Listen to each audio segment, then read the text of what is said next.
ഹരേ രാമ രാമ രാമ ഹരേ ഹരേ. ഹരേ കൃഷ്ണ കൃഷ്ണ കൃഷ്ണ ഹരേ ഹരേ. ഹരേ രാമ രാമ രാമ ഹരേ ഹരേ. ഹരേ കൃഷ്ണ കൃഷ്ണ കൃഷ്ണ ഹരേ ഹരേ.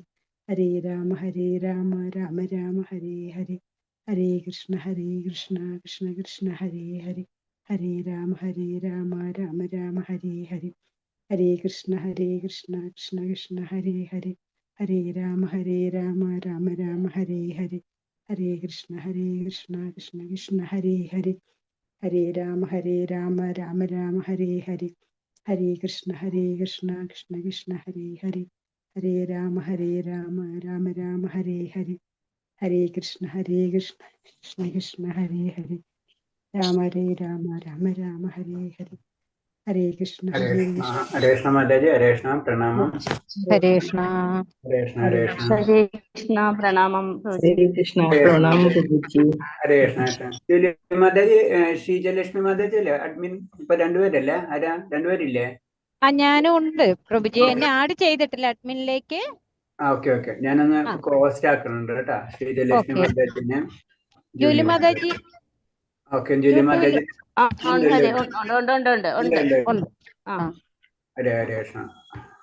Okay, നമുക്ക് പറഞ്ഞ് കുറച്ചു നേരം കഴിഞ്ഞിട്ട് സംസാരിക്കാം. ആദ്യം പ്രാർത്ഥനയിലേക്ക് കിടക്കാം. ഓം നമോ ഭഗവതേ വാസുദേവായ. ഓം നമോ ഭഗവതേ വാസുദേവായ. ഓം നമോ ഭഗവതേ വാസുദേവായ. ഓം നമോ ഭഗവതേ വാസുദേവായ. നാരായണം നമസ്കൃത്യം നരം ചൈവ നരോത്തമം ദേവീം സരസ്വതീം വ്യാസം തതോ ജയമുദിരേത് നഷ്ടപ്രായേഷു ഭദ്രേഷു നിത്യം ഭാഗവത സേവയാ ഭാഗവതേ ഉത്തമ ശ്ലോകേ ഭക്തിർഭവതി നഷ്ടഗേ മൂകം കരോതി വാചാലം പങ്കും ലംഘയതേ ഗിരി യത്കൃപതമഹം വന്ദേ പരമാനന്ദമാധവം. ശ്രീഗുരുദീനതാരിണം ശ്രീചൈതന്യമീശ്വരം ജ്ഞാനതിമിരാന്ധ്യസ്യ ജ്ഞാനാഞ്ജലശലാകയാ ചക്ഷുർമിലിതം യേന തസ്മൈ ശ്രീഗുരുവേ നമഃ. ശ്രീചൈതന്യം മനോഭീഷ്ടം സ്ഥാപിതം യേന ഭൂതലേ സ്വയം രൂപകഥാ മഹ്യം തദാദി സഭാന്തികം വന്ദേഹം ശ്രീഗുരു ശ്രീയുതപദകമലം ശ്രീഗുരും വൈഷ്ണവാംശ ശ്രീരൂപം സാഗരജാതം സഗണ രഘുനാഥാനിധം തം സജീവം സാദൈവം സാവധൂതം പരിജനസഹിതം കൃഷ്ണ ചൈതന്യദേവം ശ്രീരാധാകൃഷ്ണപാദാൻ സഹണ ലളിതാ ശ്രീവിശാഖാനിം താംശ. ഹേ കൃഷ്ണ കരുണാ സിന്ധോ ദീനബന്ധോ ജഗത്പദേ ഗോപേശ ഗോപികാന്ത രാധാകാന്ത നമസ്തുതേ. തപ്തകാഞ്ചന ഗൗരാംഗി രാധേ വൃന്ദാവനേശ്വരി വൃഷഭാനുസുതേ ദേവി പ്രണമാമി ഹരിപ്രിയേ. വാഞ്ചാകൽപതരൂപേച്ഛ കൃപാ സിന്ധിഭ്യേവ ച പതിനാം പാവനേഭ്യോ വൈഷ്ണവേഭ്യോ നമോ നമഃ. നമോ വിഷ്ണുപാദായ കൃഷ്ണപ്രേഷ്ഠായ ഭൂതലേ ശ്രീമദേ ഭക്തിവേദാന്ത സ്വാമിന്നിധി നാമിനേ. നമസ്തേ സാരസ്വതദേവേ ഗൗരവാണി പ്രചാരിണേ നിർവിശേഷ ശൂന്യവാദി പാശ്ചാത്യദേശധാരിണേ. ജയ ശ്രീകൃഷ്ണ ചൈതന്യ പ്രഭു നിത്യാനന്ദ ശ്രീ അദ്വൈത ഗദാധര ശ്രീവാസാദി ഗൗരഭക്തവൃന്ദ. ഹരേ കൃഷ്ണ കൃഷ്ണ കൃഷ്ണ ഹരേ ഹരേ. ഹരേ രാമ രാമ രാമ ഹരേ ഹരേ. ഹരേ കൃഷ്ണ കൃഷ്ണ കൃഷ്ണ ഹരേ ഹരേ. ഹരേ രാമ രാമ രാമ ഹരേ ഹരേ. ഹരേ കൃഷ്ണ കൃഷ്ണ കൃഷ്ണ ഹരേ ഹരേ. ഹരേ രാമ രാമ ഹരേ ഹരേ. ഹരേ കൃഷ്ണ കൃഷ്ണ കൃഷ്ണ ഹരേ ഹരേ. ഹരേ രാമ രാമ ഹരേ ഹരേ. ഹരേ കൃഷ്ണ പ്രഭാതി ജയ ഗുരുദേവ് ജനതകോടി വൈഷ്ണവ ഭക്തർക്ക് ജയ്. ഹരേ കൃഷ്ണ. എല്ലാവർക്കും പ്രണാമം. ഹരേ കൃഷ്ണ പ്രഭു. ഹരേ കൃഷ്ണ മാതാജി. ഹരേ കൃഷ്ണ. അപ്പൊ നമ്മൾ ഇന്നലെ എത്രയും 15 കഴിഞ്ഞല്ലേ? ഹരേ കൃഷ്ണ പ്രഭു. എന്താ 15ന്റെ ക്വസ്റ്റ്യൻസ് പറയണം, 16 തുടങ്ങണം. അതെ, ഓക്കെ ഓക്കെ ഓക്കെ. 15ത്തെ ക്വസ്റ്റ്യൻ ആൻസർ അല്ലേ? ഓക്കെ. നമ്മൾ ഇന്നലെ ഞാൻ എല്ലാവരോടും വീഡിയോ ചെയ്യാൻ പറ്റാത്തവര് പറഞ്ഞിരിക്കട്ടെ. അഡ്മിൻസിന് പലരും പല സിറ്റുവേഷൻ ആയിരിക്കും. ഞാൻ അതിങ്ങനെ പറഞ്ഞെന്ന് മാത്രമേ ഉള്ളൂ. പലരുടെ വീട്ടിലും പല കാര്യങ്ങളും, ചിലർക്ക് ജോലിയുള്ളവരുണ്ടാവും, ചിലർ യാത്രയിലായിരിക്കും. അത് കുഴപ്പമുള്ളതല്ല. പക്ഷെ നമ്മൾ ഹരേകൃഷ്ണ പ്രഭുജി, ഞാൻ യാത്രയിലാണ്. അതാ വീഡിയോ ഓഫ് ആക്കിയേക്കുന്നത്. അതാ പറഞ്ഞത്, അത് കുഴപ്പമുള്ളതല്ല. പക്ഷെ നമ്മളൊരു ഹാബിറ്റ് ആക്കി എടുക്കരുതെന്ന് മാത്രം, ബേസിക് ആയിട്ട്. കാരണം പിന്നെ നമ്മളെ മറ്റുള്ളവരും പിന്നെ അതേപോലെ തന്നെ പ്രാക്ടീസ് സ്റ്റാർട്ട് ചെയ്യും. അത് അവോയ്ഡ് ചെയ്യാൻ വേണ്ടിയിട്ടാണ് ഞാൻ മെയിൻ ആയിട്ട് പറയുന്നത്. അത് നമ്മളെല്ലാവരും അഫക്റ്റ് ചെയ്യും. കാരണം നമ്മൾ ഒരാൾ ഓഫ് ചെയ്ത് പിന്നെ ആരും ഓൺ ചെയ്യണില്ലല്ലോ, പിന്നെ ഞാൻ എന്തിന് അങ്ങനെ ആയി പിന്നെ ഞാൻ മാത്രമാവും ക്ലാസ് എടുക്കാനും. ഞാൻ തന്നെ കംപ്ലീറ്റ് ബ്ലാങ്ക് ആവും. മനസ്സിലായി? അപ്പൊ അങ്ങനെ വരാൻ വേണ്ടിയിട്ട് ഞാൻ ഇടയ്ക്കിട്ട് റിമൈൻഡ് ചെയ്യുന്നത്, എന്തെങ്കിലും എമർജൻസി ഉണ്ട്, അല്ലെങ്കിൽ വീട്ടിലത്തെ പല സിറ്റുവേഷൻസ് ആയിരിക്കും. ചിലർക്ക് ചില ഫിസിക്കലായിട്ട് പ്രോബ്ലംസ് ഉണ്ടാവും, നെറ്റിന്റെ ഇഷ്യൂസ് ഉണ്ടാവും. അതൊക്കെ നമുക്ക് എക്സ്ക്യൂസ് ആണ്, നമുക്കറിയാം. പക്ഷെ ഇന്റൻഷനലായിട്ട് അത് കുഴപ്പമില്ലല്ലോ എന്ന് ചിന്തിക്കരുത്. കാരണം നമ്മൾ പഠിക്കുന്നത് ഭഗവാന്റെ കാര്യമാണ്. കാരണം നമ്മൾ കുറച്ച് സീരിയസ് ആയിട്ട് തന്നെയാണ് നമ്മൾ ഇത് പഠിക്കാൻ ഉദ്ദേശിക്കുന്നത്. അപ്പൊ നമ്മൾ കുറച്ച് സീരിയസ് ആയിട്ട് തന്നെ എല്ലാ കാര്യങ്ങളും ഉൾക്കൊള്ളണം. അപ്പൊ അതാണ് ഞാൻ പറഞ്ഞുകൊണ്ടിരിക്കുന്നത്. നമ്മൾ ജനറൽ ആയിട്ട് പറയുമ്പോൾ 3 കാര്യങ്ങളാണ്. നമ്മൾ ബേസിക് ആയിട്ട് പറയും നീഡ്സ്, എയിംസ്, പിന്നെ ഒബ്ജക്റ്റ് എന്ന് പറയും. ജനറൽ ആയിട്ട് പറയും, അതായത് നമുക്ക് എന്തോ സംതിങ് അറിയാൻ തോന്നി അല്ലേ. അപ്പൊ അതാണ് നമ്മളെ ബേസിക്. നമ്മൾ ഭഗവാനെ പറ്റി അറിയാൻ നമ്മൾ ആഗ്രഹിച്ചു, അതൊരു പോയിന്റ് നിൽക്കാണ്. ഏതൊരു സബ്ജക്ട് എടുത്താലും അങ്ങനെ തന്നെയാണ് വരാം. അറിയാൻ ആഗ്രഹിച്ചു, പിന്നെ അങ്ങനെ അടുത്ത സ്റ്റെപ്പിലേക്ക് നമ്മൾ കടക്കണം. അതായത് അറിയാൻ ആഗ്രഹിച്ചതല്ല, അത് നമ്മൾ പ്രാക്ടിക്കലാക്കി നമ്മൾ അതിനു വേണ്ടി നോക്കി നടക്കായിരുന്നു. അങ്ങനെ നമ്മൾ നോക്കി നടന്ന് നമുക്കത് കിട്ടി. പിന്നെ അത് മാർഗം, അത് നമ്മളത് മനസ്സിലാക്കിക്കൊണ്ടിരിക്കുകയാണ്. അത് മനസ്സിലാക്കി കഴിഞ്ഞു കഴിഞ്ഞാൽ പിന്നെ അടുത്ത സ്റ്റെപ്പ് എന്താണ്? അത് പ്രാവർത്തികമാക്കുക എന്നുള്ളതാണ്. അങ്ങനെയാണല്ലേ നമ്മളെല്ലാ ഒരു കാര്യം അങ്ങനെ തന്നെയാണ്. അപ്പൊ ഇതിലും ഇങ്ങനെ തന്നെയാണ്. നമ്മൾ വളരെ ബുദ്ധിമുട്ടായിരിക്കും, പലർക്കും പല ഇതുണ്ടാവും. ചിലർ വളരെ ആഗ്രഹിച്ചിരുന്നിട്ടായിരിക്കും കണക്ട് ആവും, ചിലർക്ക് ജസ്റ്റ് പല രീതിയിലായിരിക്കും. അപ്പൊ നമുക്ക് ആഗ്രഹിച്ചിരുന്നത് കാരണം കൊണ്ടാണ് നമുക്കത് കണക്ട് ആവുന്നത്. അപ്പൊ കണക്ട് ആയി കഴിഞ്ഞാൽ പിന്നെ എന്താണ്? അതൊരു പ്രോസസ്സാണ്. ആ പ്രോസസ്സിൽ നമ്മൾ ഇൻവോൾവ് ചെയ്തിരിക്കണം, അല്ലെങ്കിൽ കാര്യമില്ല. അങ്ങനെ ആ പ്രോസസ്സിൽ ഇൻവോൾവ് ചെയ്തിട്ട് നമുക്ക് കാര്യം മനസ്സിലായി, ഇത്രേ ഉള്ളൂ. അത് ഞങ്ങൾക്ക് ഡിസൈഡ് ചെയ്യാം വേണോ വേണ്ട എന്നുള്ളത്. അത് 3ാമത്തെ പാർട്ട്. അപ്പൊ 3ാമത്തെ പാർട്ട് നമ്മൾ ഡിസൈഡ് ചെയ്ത് അതെനിക്ക് വേണം, ഞാനത് ചെയ്തിരിക്കും എന്ന് പറയുമ്പോൾ 3ാമത്തെ പാർട്ട്. ആ 3ാമത്തെ പാർട്ടിലും പോവാം. അത് നമുക്ക് കുറച്ച് കഴിയുമ്പോൾ ചിലപ്പോൾ തോന്നാം വേണ്ടാതിരിക്കാം, അതൊക്കെ നമ്മുടെ ഇഷ്ടം. പക്ഷെ എന്താണ്, രണ്ടിന്റെ ഇടയിൽ നിൽക്കുമ്പോൾ എന്താണ്, അത് മറ്റുള്ളവർക്കും ബുദ്ധിമുട്ടായി വരും. അപ്പൊ അതാണ് ശ്രദ്ധിക്കേണ്ടത്. നമ്മളെപ്പോഴും പഠിക്കുന്നതും നമ്മൾ ഏറ്റവും ഇത് പറയുന്നത് തന്നെയല്ല. നമ്മൾ സാധാരണ എല്ലാവരും ജനറൽ ആയിട്ടും പറയാം, നമ്മളെ കൊണ്ട് ആർക്കും ഉപദ്രവം ഉണ്ടാവരുതെന്നാണ് നമ്മൾ ജനറൽ ആയിട്ട് പറയാം അല്ലേ. അപ്പൊ അതും കൂടി അവോയ്ഡ് ചെയ്യാൻ വേണ്ടിയാണ് ഞാൻ പറയുന്നത്, വീഡിയോ ഓഫ്, ജെന്യൂൻ റീസൺ ഉണ്ടെങ്കിൽ ഒക്കെ വീഡിയോ ഓഫ് ചെയ്ത് വെച്ചിരിക്കുക. പിന്നെ അങ്ങനത്തെ നമുക്കറിയാം കണ്ടിന്യൂസ് എന്തെങ്കിലും ഇഷ്യൂസ് വരുന്നുണ്ടെങ്കിൽ ഒന്ന് ജസ്റ്റ് മെസ്സേജ് ഇട്ടേക്കാം അഡ്മിനെ, മാതാജി എനിക്ക് ഇന്ന പ്രോബ്ലംസ്, അല്ലെങ്കിൽ പേഴ്സണൽ ആയിട്ട് വിളിച്ചു പറയാം, അത് അത്രേ ഉള്ളൂ. എനിക്ക് വീഡിയോ ഓൺ ചെയ്യാൻ പറ്റുന്നില്ല. ഒരു ദിവസത്തെ കേസൊക്കെ നമുക്ക് കുഴപ്പമില്ല, സ്ഥിരമായിട്ട് ഓഫ് ചെയ്യണം. അപ്പൊ നമുക്ക് അറിയില്ല എന്താണ് ഓഫ് ചെയ്തിരിക്കുന്നത്. അപ്പൊ അതിന്റെ റീസൺ പറഞ്ഞാൽ മതി, അത് കുഴപ്പമുള്ളതല്ല. അപ്പൊ പറഞ്ഞു വരുന്നത് ഇത്രയാണ്. അപ്പൊ ഒരാൾ ഓഫ് ചെയ്യും, പിന്നെ പിറ്റേ ദിവസം 2ാമത്തെ ആൾ ഓഫ് ചെയ്യും, പിറ്റേ ദിവസം 3ാമത്തെ ഓഫ് ആയും, ക്ലാസ് കഴിയുമ്പോൾ പിന്നെ എനിക്ക് ഞാൻ മാത്രമാവും. അത് കാരണം കൊണ്ടാണ് അത് പറഞ്ഞുകൊണ്ടിരിക്കുന്നത്. ഹരേ കൃഷ്ണ. അത് നിങ്ങൾ തന്നെ ഒരു 5 ദിവസം സ്ഥിരമായിട്ട് ഇത് ഓൺ ചെയ്തിരുന്ന് ക്ലാസ് അറ്റൻഡ് ചെയ്തു ചെയ്യുന്നവർക്ക്, അവർക്ക് ഉണ്ടാവുന്നതും നിങ്ങൾ ഒരു 5 ദിവസം ഓഫ് ചെയ്തിട്ട് ക്ലാസ് കണ്ടു നോക്കും. രണ്ടിന്റെയും ബെനിഫിറ്റ് ഉണ്ട്. രണ്ട് ഡയറക്ഷൻ ആയിരിക്കും. ശ്രദ്ധിച്ചാൽ അറിയാത്. തീർച്ചയായിട്ടും ഉണ്ടാവും. കാരണം നമ്മൾ അത് ഭക്തിയല്ല, ജനറൽ ആയിട്ടുള്ള വീലും അതുണ്ട്. ഭക്തിയാകുമ്പോ പിന്നെ വേറെ തലങ്ങളാണ്, അത് നമ്മൾ ഇമേജ് ചെയ്യാത്ത തലങ്ങളാണ്. അപ്പൊ അതിലും നമ്മൾ കണക്ട് ചെയ്തിരിക്കണം. ഓക്കെ, ഹരേ കൃഷ്ണ. അപ്പൊ നമുക്ക് ഹരേ കൃഷ്ണ പ്രഭുജി, പറയും. ഇന്നലെ ഞാൻ ലീവായിരുന്നു. ഇന്നലെ ബ്രഹ്മാവിന്റെ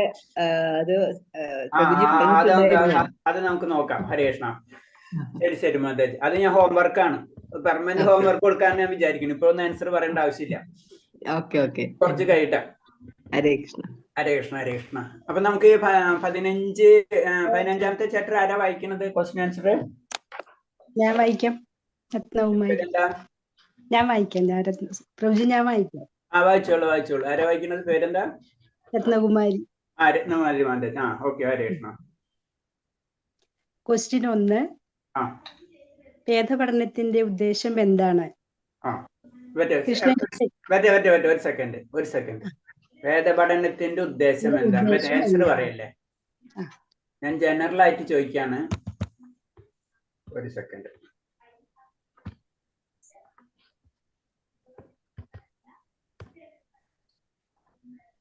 വേദപഠനത്തിന്റെ ഉദ്ദേശം. രമേഷ് പ്രഭു, എന്താണ് വേദം പഠിച്ചുകൊണ്ട് എന്താ ഗുണം? നമ്മ വേദം പഠിച്ചുകൊണ്ട് എന്താ ഗുണം നമുക്ക്? രമേഷ് പ്രഭു, ഹരേ കൃഷ്ണ. ബുദ്ധിമുട്ടാണെങ്കിൽ പറയണ്ട, കുഴപ്പമില്ല.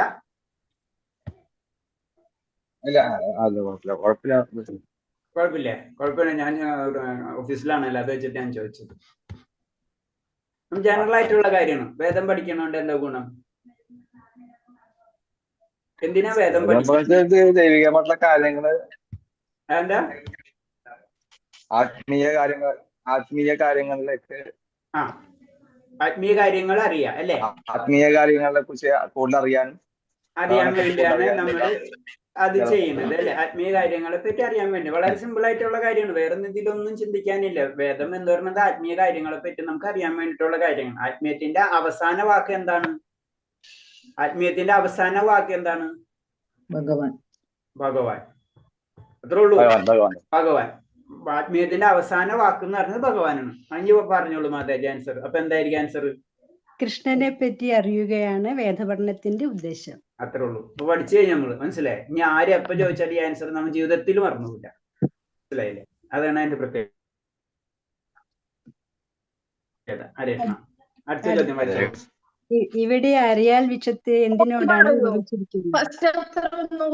ഫസ്റ്റ് ക്വസ്റ്റ്യന്റെ ഉത്തരം ഭഗവാൻ ശ്രീകൃഷ്ണൻ. ഓക്കെ, അടുത്ത ചോദ്യം വായിച്ചോളൂ. അൺമ്യൂട്ട് ചെയ്യും മാതാജി. അൺമ്യൂട്ട് ചെയ്യും. രണ്ടാമത്തെ ചോദ്യം പറഞ്ഞോളൂ.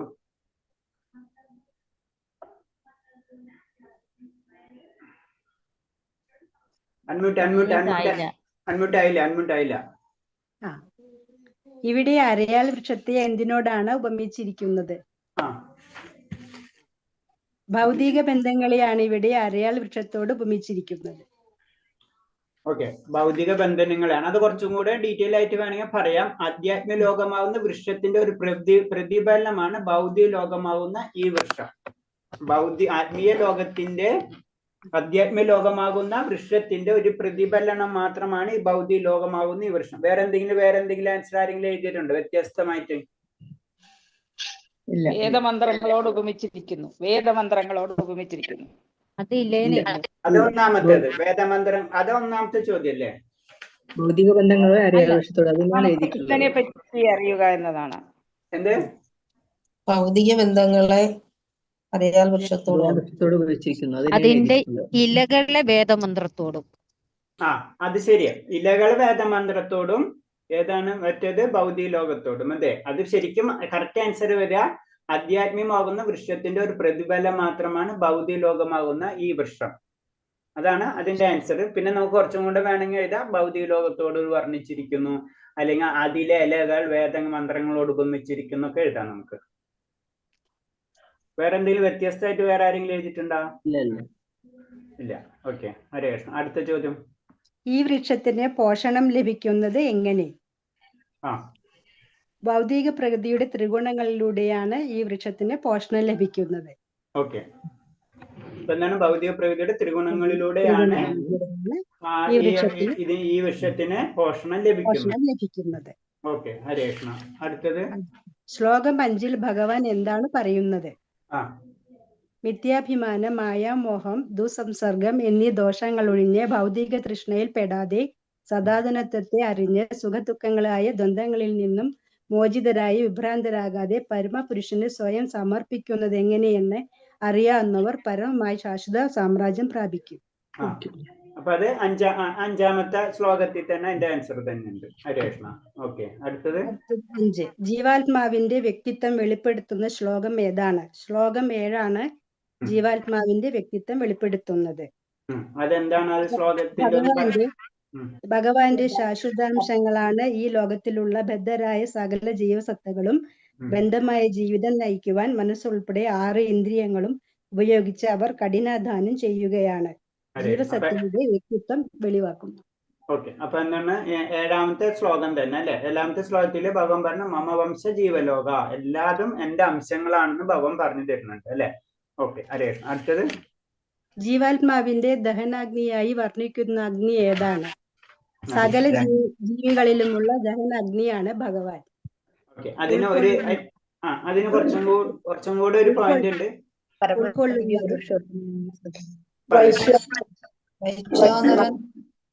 ഉൾക്കൊള്ളുന്നതും പുറന്തള്ളുന്നതുമായ പ്രാണവായുവിനോട് ചേർന്ന് ഭഗവാൻ 4 വിധത്തിലുള്ള ആഹാരങ്ങളെയും ദഹിപ്പിക്കുന്നു. വേറെ എന്തെങ്കിലും വ്യത്യസ്തമായിട്ട് ആരെങ്കിലും എഴുതിയിട്ടുണ്ടോ? ജഡരാഗ്നി മാത്രമാണ് എഴുതിയിട്ടുള്ളത്. വൈശ്വാനരൻ. വൈശ്വനര എന്ന് പറഞ്ഞിട്ടുള്ളത് ആര് എഴുതിയിട്ടുള്ളത്? അതാ കറക്റ്റ് കേട്ടാ. വൈശ്വനരൻ അതാണ് ശരിക്കും അതിന്റെ ജഡരാഗ്നി. അത് സംസ്കൃതം വേട്, അതിൽ നിന്ന് മാത്രമേ ഉള്ളൂ. ശരിക്കും ഭഗവാൻ തന്നെ. ജഡരാഗ്നി എഴുതിയ പ്രഭുജി, ജഡരാഗ്നി എഴുതിയാ മതി. അത് ഭഗവാൻ എന്ന് എഴുതാ. കുറച്ചും കൂടെ സംസ്കൃതം വേട് എന്ന് പറയുമ്പോ അത് വൈശ്വനര എന്ന് പറഞ്ഞിട്ടുള്ള ആ വേട്.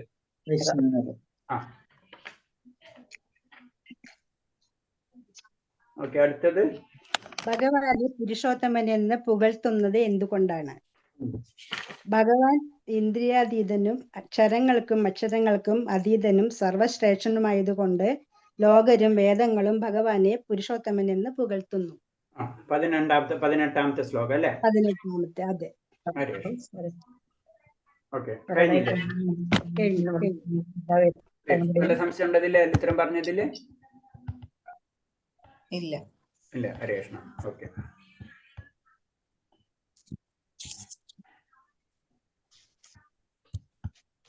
ഓക്കെ, നമുക്ക് ഇനി അടുത്ത അധ്യായത്തിലേക്ക് കടക്കാം. അദ്ദേഹത്തിന്റെ പേരാണ് ദേവാസുര ഭാവങ്ങൾ.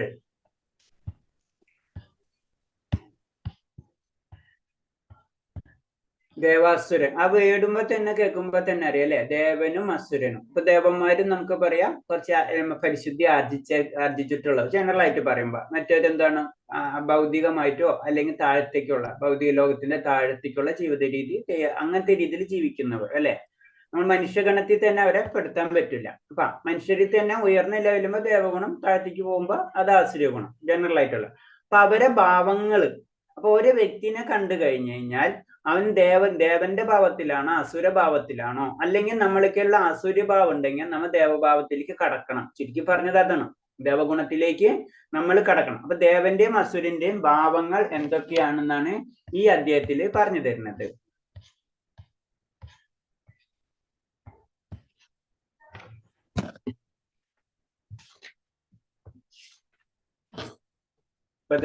ഫസ്റ്റ് ശ്ലോകം പറഞ്ഞത് 16ാമത്തെ ദേവാസുര ഭഗവാൻ പറയാണ്. ശ്രീ ഭഗവാൻ ഉവാച അഭയം സത് സംസിദ്ധ ജ്ഞാന യോഗ വ്യവസ്ഥിതി ദാനം ദമശ്ച യജ്ഞശ്ച സാധയസ്തദ ആർജവം അഹിംസ സത്യ അക്രോധസ്യ ത്യാഗ സാധി വൈശ്വനം ദയ ഭൂതേഷു ലോപ്തദമ്മാർത്ഥഹീര ചാബലം തേജക്ഷമ ധൃതി ശൗചം അദ്രോഹനാദിമാനിത ഭവന്തി സംബന്ധം ദേവി അഭിജാതസ്യ ഭാരത. അപ്പൊ ഇതിൽ പറഞ്ഞ ഭഗവാൻ പറയണാണ്, ഹേ പരമദിവ്യത്വം ഭഗവാൻ പറഞ്ഞു, ഹേ ഭാരത, നിർഭയം, അസിത്വത്തിന്റെ ശുദ്ധി, ആധ്യാത്മിക ജ്ഞാനത്തിന്റെ നിഷ്ഠ, ദാനം, ആത്മനിയന്ത്രണം, യജ്ഞം, വേദപഠനം, തപസ്, ലാളിത്യം, അഹിംസ, സത്യം, ക്രോധമില്ലായ്മ, ത്യാഗം, ശാന്തി, പരദൂഷണത്തിന്റെ വെറുപ്പ്, സത്യജീവികളുടെയും കാരുണ്യം, ലോഭമില്ലായ്മ, മൃദുല സ്വഭാവം, വിനയം, സ്ഥിര നിശ്ചയം, തേജസ്, ക്ഷമ, ധൈര്യം, ശൗച്യം, അസൂയരാഹിത്യം, ബഹുമതിക്കുള്ള വാഞ്ചയില്ലായ്മ, ഇതെല്ലാം ദിവ്യ പ്രകൃതിയിൽ അനുഗ്രഹീതരായ ദൈവികർക്കുള്ളവർക്കുള്ള ഗുണമാണ്. അപ്പൊ ഫസ്റ്റ് ഭഗവാൻ പറഞ്ഞു തരുന്നത് ദൈവിക ഗുണമുള്ളവരുടെ പ്രത്യേകതകൾ എന്തൊക്കെയാണ് എന്നാ പറഞ്ഞു. അതിൽ നമ്മൾ പറഞ്ഞില്ലേ, സാത്വിക ഗുണത്തിലേക്ക് നമ്മൾ കടക്കണം എന്ന് പറഞ്ഞതാണ്. ഈ സാത്വിക ഗുണത്തിലേക്കെങ്കിലും അല്ലെങ്കിൽ ദൈവിക ഗുണത്തിലെങ്കിലും നമ്മൾ കടന്നാൽ മാത്രമേ ഭഗവാനെ നമുക്ക് വിളിക്കാൻ പറ്റുള്ളൂ. അതെ, അല്ലെങ്കിൽ നമ്മൾ എന്താണ്, നമ്മൾ ഇന്നലെയും പറഞ്ഞു, സാമാന്യ ഭക്തിയാണ്. ഭക്തി ഉണ്ടോന്ന് വെച്ചാൽ ഭക്തി, ഭയമാണോന്ന് വെച്ചാൽ ഭയം എന്നുള്ളൊരവസ്ഥ. അതാണ് നമ്മളെ ഇതിൽ നിന്നൊക്കെ നമ്മൾ കടക്കണം. അങ്ങനെ കടന്നു വരുമ്പോഴാണ് നമുക്ക് ഇങ്ങനത്തെ സ്വഭാവങ്ങൾ വരാം. പ്രത്യേകിച്ച് എന്താണ് വേദം പഠിക്കാനുള്ള ആഗ്രഹം വരാം, ലളിതമായിട്ടുള്ള ജീവിതം, മൃദുല സ്വഭാവം, വിനയം, ക്ഷമ, ധൈര്യം, ശൗച്യം, ഇതൊക്കെ വരുന്നത് എന്താണ്, നമ്മൾ സാത്വിക ഗുണത്തിലെ ദൈവിക ഗുണമുള്ളവർക്കാണ് വരാന്ന് പറയുന്നത്. അപ്പൊ നമുക്ക് പ്രാക്ടിക്കലായിട്ട് നമുക്കറിയാം, ഇപ്പോഴും നമ്മൾ പറഞ്ഞത് എന്താണ്, നമ്മളിലുള്ള രജോ ഗുണമായിരിക്കും നമുക്ക് കൂടുതൽ അല്ലേ? അപ്പൊ രജോ ഗുണത്തിൽ നിന്ന് സാത്വിക ഗുണത്തിലേക്ക് നമ്മൾ കടക്കണം, അതാണ് പറഞ്ഞത്. ഇതിൽ ഓരോ ഗുണത്തിനെ പറ്റി ഡീറ്റെയിൽ ആയിട്ട് പറഞ്ഞിട്ട്, ഒരേ ഗുണത്തിന് നിർഭയത്വം എന്താണ്, അസ്തിത്വത്തിന്റെ ശുദ്ധി എന്താണെന്ന്. അപ്പൊ നിർഭയത്തിനെ പറ്റി ഫസ്റ്റ് പറയണമെന്ന് വെച്ച് കഴിഞ്ഞാല് ആ അവസ്ഥയിലേക്ക് കടക്കുമ്പോൾ നിർഭയത്വം എന്ന് പറയുമ്പോൾ എന്താണ്? ഭയമില്ലാത്ത ഒരവസ്ഥ. നമുക്ക് ഭയമില്ലാത്ത ഒരവസ്ഥ വരും. നമുക്ക് ഭയം ഉണ്ടാ?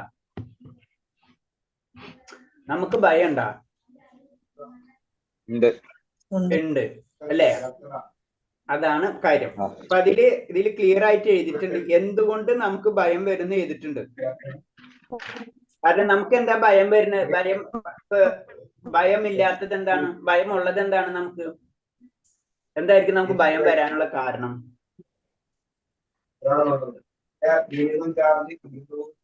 അതായത് ഒരു ചെറിയ കുട്ടീനെ നമ്മള് ചെറിയൊരു എക്സാമ്പിൾ പറഞ്ഞു. ഒരു ചെറിയൊരു കുട്ടീനെ നമ്മ കൈ പിടിച്ച് നടത്തിക്കൊണ്ടിരിക്കണം.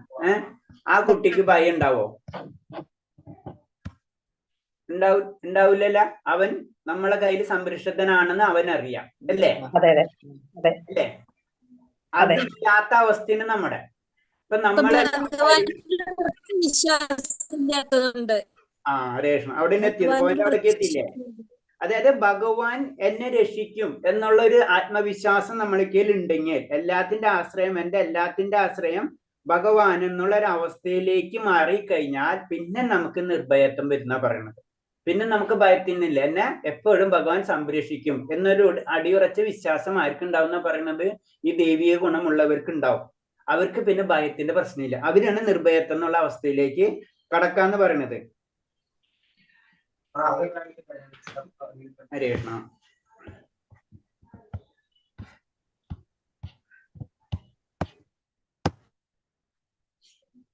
പിന്നെ അടുത്ത പോയിന്റ് പറയുന്നത് വെച്ച് കഴിഞ്ഞാല് നമുക്കറിയാം, നമ്മള് സാധാരണ രീതിയിൽ സന്യാസിമാര് പല വീട്ടുകളിലും, ഇപ്പൊ നമ്മുടെ നാട്ടിൽ അതില്ല, സാധാരണ രീതിയിൽ നോർത്ത് ഇന്ത്യൻസിലൊക്കെ കാണാൻ പറ്റും. അവരെന്താന്ന് വെച്ചാൽ സന്യാസികള് നമ്മളെ വീട്ടിൽ വരും അല്ലെ.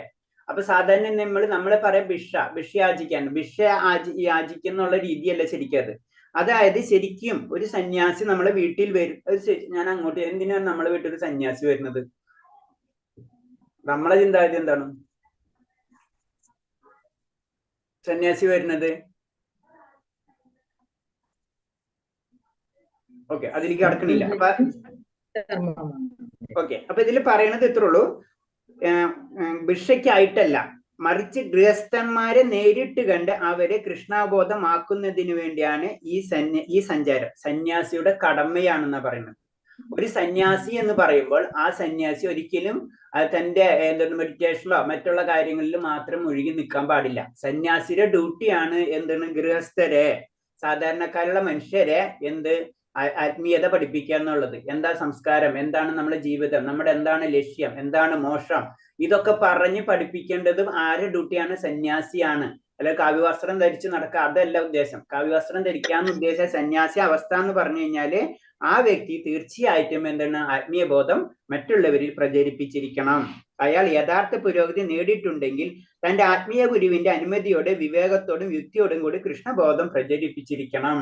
അപ്പൊ ശരിക്കും ഒരു ആത്മീയ ഗുരുവിന്റെ നിർദ്ദേശത്തോടു കൂടി ആ വ്യക്തി തീർച്ചയായിട്ടും ആ വ്യക്തി മറ്റുള്ളവർക്ക് പറഞ്ഞു കൊടുത്തിരിക്കണം. അതായത് സന്യാസിയുടെ ഡ്യൂട്ടിയാണെന്ന് പറഞ്ഞത്.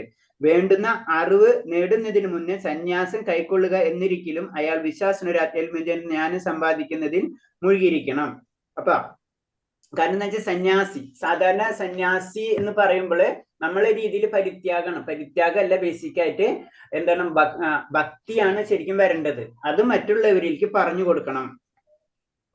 പിന്നെ അടുത്ത ഗൃഹസ്ഥർക്ക്, ഇപ്പൊ സന്യാസിയുടെ ഡ്യൂട്ടി പറഞ്ഞു, അതേപോലെ തന്നെ ഗൃഹസ്ഥരുടെ ഡ്യൂട്ടി പറയാണ്. ഗൃഹസ്ഥർക്ക് എന്താണ്? മാന്യമായിട്ടുള്ള പ്രവൃത്തി. നമ്മളെല്ലാവരും ജോലി ചെയ്യുന്നവരാണ് അല്ലെ. അപ്പൊ ജോലി ചെയ്യാന്നുള്ളത് ഒരു ഗൃഹസ്ഥന്റെ ഡ്യൂട്ടിയാണ്. നമുക്ക് സന്യാസിനെ പോലെ ജീവിക്കാൻ പറ്റുമോ? പറയാനൊക്കെ ഈസിയാണ്. നമുക്ക് പ്രാക്ടിക്കലേ. നമുക്ക് ഗൃഹസ്ഥത്തിൽ കടന്നു കഴിഞ്ഞു, അതാണ് ഇഷ്യൂ. ഗൃഹസ്ഥത്തിൽ കടന്നു കഴിഞ്ഞു കഴിഞ്ഞാൽ നമ്മള് ആ ഗൃഹസ്ഥ ഭരണം നമ്മൾ സ്ഥിരം അത് ചെയ്തിരിക്കണം. അപ്പൊ നമ്മളെ ഡ്യൂട്ടി എന്താണ്? അതിന് മാന്യമായ പ്രവർത്തികൾ ഏർപ്പെട്ട് ജീവിക്കുന്ന വേണ്ടുന്നുള്ള സമ്പത്ത് നേടുകയും, നമ്മൾ സമ്പത്ത് നേടണം. അത് കഴിഞ്ഞിട്ട് അതിൽ പകുതി, അത് കുറച്ചെങ്കിലും നമ്മൾ ആത്മീയ കാര്യങ്ങൾക്ക് ഉപയോഗിച്ചിരിക്കണം. കൃഷ്ണബോധത്തിൽ ഏർപ്പെടുന്ന സംഘടന, അങ്ങനെ ഏവർക്കാണെങ്കിലും തീർച്ചയായിട്ടും ആത്മീയമായിട്ടുള്ള കാര്യങ്ങൾ നമ്മൾ ചെയ്യണം. അതെന്തിനാണ്? വളരെ സിമ്പിളാണ്. നമ്മൾ എന്തിനാണ് ആചാര്യന്മാർക്ക് അല്ലെങ്കിൽ സന്യാസിമാർക്ക് ഭിക്ഷ അല്ലെങ്കിൽ ദാനം ഇതൊക്കെ ചെയ്യണം? എന്തിനാണ്? അവർക്ക് എന്തിനാണ് നമ്മൾ അവർക്ക് കൊടുക്കുന്നത്? നമ്മളെ ഐഡിയ എന്തായിരുന്നു? അനുഗ്രഹം ശരി, അനുഗ്രഹം നമുക്ക് അനുഗ്രഹം കിട്ടാൻ വേണ്ടി. ഓക്കെ, വേറെ എന്തെങ്കിലും? അവർക്ക് നമ്മൾ എന്തിനാണ് പല രീതിയിൽ നമ്മൾ ധനം കൊണ്ടോ അല്ലെങ്കിൽ ശരീരം കൊണ്ടോ അല്ലെങ്കിൽ വസ്ത്രം കൊണ്ടോ പല രീതിയിൽ നമ്മൾ അവർക്ക് പല ഇത് ചെയ്തു കൊടുക്കും അല്ലെ? എന്തിനാ അത് ചെയ്തു കൊടുക്കുന്നത്? ഭഗവാന് തുല്യരായി കാണുന്നത്. നമ്മുടെ കർമ്മഫലത്തിന് ഒരു പരിധി ഉണ്ടാവും പ്രഭുജി. നമ്മളെ കർമ്മഫലത്തിന്റെ ഒരു പരിധി ഉണ്ടാവും അല്ലേ? ഓക്കെ, ഉറക്കെ ആൻസർ എല്ലാവരും പറഞ്ഞു വരുന്ന പോയിന്റ്സ് ശരിയാണ്. എന്നാലും കുറച്ചും കൂടെ പറയുമ്പോൾ സന്യാസിയുടെ ഡ്യൂട്ടി എന്താണ്? സന്യാസിയുടെ ഡ്യൂട്ടി ഇപ്പൊ നമ്മ എന്താ പറഞ്ഞത്? ഭഗവാനെ കുറിച്ച് ഗൃഹങ്ങളിൽ ചെന്നിട്ട് ഭഗവാനെ പറ്റിയിട്ടുള്ള ശരിയായ ജീവിതം ഗൃഹസ്ഥന്മാർക്ക് മറ്റും ജ്ഞാനം പകർന്നു കൊടുക്കുക. ഗൃഹസ്ഥർക്ക് ജ്ഞാനം പകർന്നു കൊടുക്കുക അല്ലെ? അപ്പൊ ആ വ്യക്തിക്ക് ധനം സമ്പാദിക്കാൻ പറ്റുമോ? ഇല്ല ഇല്ല ഇല്ല അല്ലേ? അപ്പൊ ആ വ്യക്തിയുടെ കാര്യങ്ങൾ ആര് ചെയ്തു കൊടുക്കേണ്ടത്? അത് ഗൃഹസ്ഥൻ ചെയ്തു കൊടുക്കണം. ഗൃഹസ്ഥര് ചെയ്തു കൊടുക്കുന്നു. അതാണ് അതിന്റെ അങ്ങനെ നമ്മളെ കൾച്ചർ സിസ്റ്റം അങ്ങനെയാണ് പറഞ്ഞിട്ടുള്ളത്. ഓരോരുത്തർക്കും ഓരോ ഡ്യൂട്ടി ഉണ്ട്. സന്യാസി ഒരിക്കലും എന്ത് ചെയ്യില്ല? ധനം സമ്പാദിക്കില്ല. ധനം സമ്പാദിക്കുന്നവരാണ് ഗൃഹസ്ഥൻ. സന്യാസി എന്തോ കൊടുക്കാൻ? ഗൃഹസ്ഥന് ആത്മീയമായിട്ടുള്ള ആത്മീയ ജ്ഞാനം കൊടുക്കുമ്പോ സന്യാസിക്ക് അല്ലെങ്കിൽ ആത്മീയ ആചാര്യന്മാർക്ക് നമ്മൾ കൊടുക്കുന്നത് എന്താണ്? അവരത് വാങ്ങിച്ചിട്ട് നമ്മളേലും കൂടുതൽ നോളജ് ഉണ്ടാവും. അത് വെച്ചിട്ട് നമ്മളേലും കൂടുതൽ സമ്പത്തും അവർക്ക് സമ്പാദിക്കാൻ പറ്റും. അതിനൊരു സംശയമില്ല. പക്ഷെ അവരെന്താണ്? ഭഗവാന് വേണ്ടി ഒഴിഞ്ഞു വെച്ചിരിക്കുകയാണ്. അത് നമുക്ക് പകർന്നു തരാണ്. അത് ആരോണ്ടാണ് നമ്മൾ അങ്ങനത്തെ കാര്യങ്ങൾ അവർക്ക് ചെയ്യണം എന്ന് പറഞ്ഞു. അതെന്താണ്? ഗൃഹസ്ഥന്റെ ഡ്യൂട്ടി തന്നെയാണ്. കാരണം നമുക്ക് അൾട്ടിമേറ്റ് നമുക്കറിയാം 4 കാര്യങ്ങളാണ് അല്ലെ? എന്താ? അർത്ഥകാമ പിന്നെന്താണ്?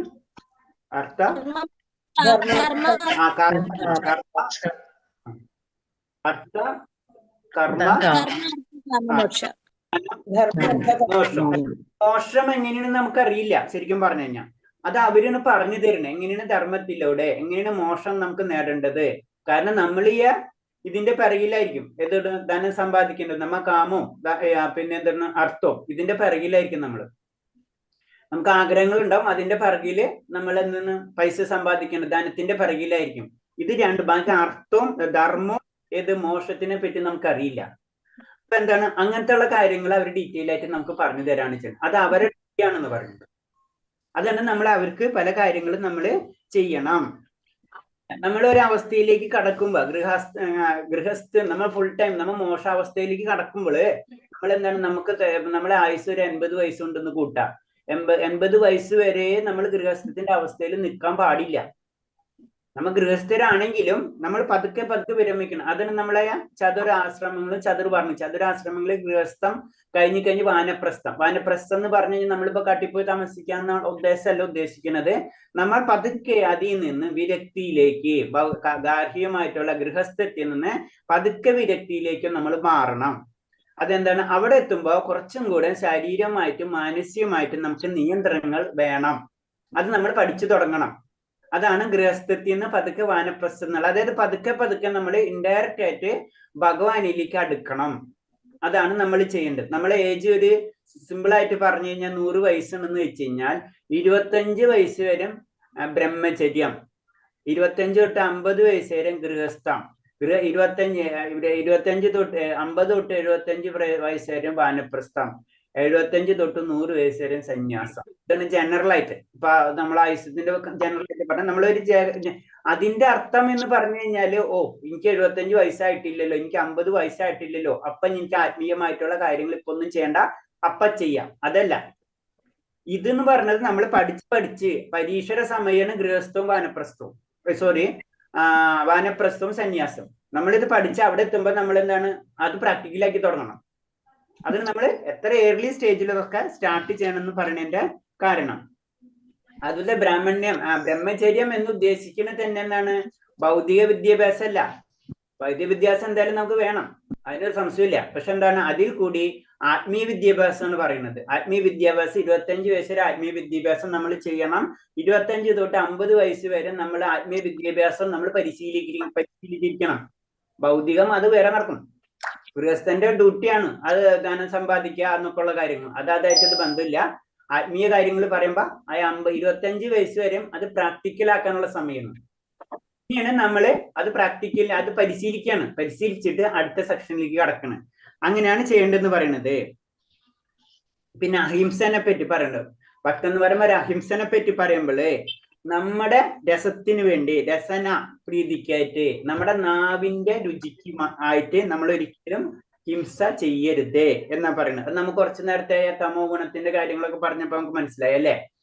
കാരണം നമ്മളെ നാവിനെ മാത്രമായിട്ട് അങ്ങനെ നമ്മൾ അത് അവോയ്ഡ് ചെയ്യണം. അപ്പൊ ഞാൻ അത് പറഞ്ഞു, അത് പ്രാക്ടിക്കലായിട്ട് ഞാൻ പറയുന്നത് വെച്ച് കഴിഞ്ഞാല് നമ്മളിപ്പോ സാധാരണ രീതിയിൽ നമ്മളെ വീടുകളിലൊക്കെ പലരും മാംസം ഒക്കെ ഉപയോഗിക്കാം, അതുപോലെ തന്നെ മത്സ്യം ഉപയോഗിക്കാം. അപ്പൊ ജനറൽ ആയിട്ട് നമ്മൾ പറഞ്ഞ അറ്റ്ലീസ്റ്റ് ഗോമാംസം നമുക്കറിയാം, പശു, അത് നമ്മൾ സ്റ്റോപ്പ് ചെയ്യാം 100%. അത് ഉപയോഗിച്ചിട്ട് നമുക്ക് ഈ ക്ലാസ് ഒരിക്കലും അറ്റൻഡ് ചെയ്യാൻ പാടില്ല. അങ്ങനെ ഉപയോഗിക്കുന്നുണ്ടെങ്കിൽ പിന്നെ നേരെ ഓപ്പോസിറ്റ് ആണ്. അത് പറയില്ലേ, അത് ആ ലെവലിൽ എന്ന് പറഞ്ഞാൽ നമുക്ക് ചിന്തിക്കാൻ പറ്റാത്ത അവസ്ഥയാണ്.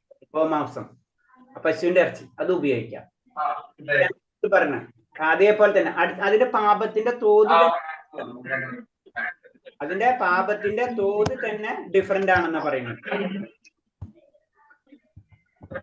അപ്പൊ ഞാനൊരു ചോദ്യം അങ്ങോട്ട് ചോദിക്കുകയാണ്. ഇപ്പൊ ചില വീട്ടുകളില് ഞാൻ കഴിക്കുന്നില്ല, പക്ഷെ എനിക്ക് പാചകം ചെയ്യേണ്ടി വരും. അങ്ങനെ വരുമ്പോ അങ്ങനത്തെ ഇഷ്യൂസ് വരും, മനസ്സിലായ?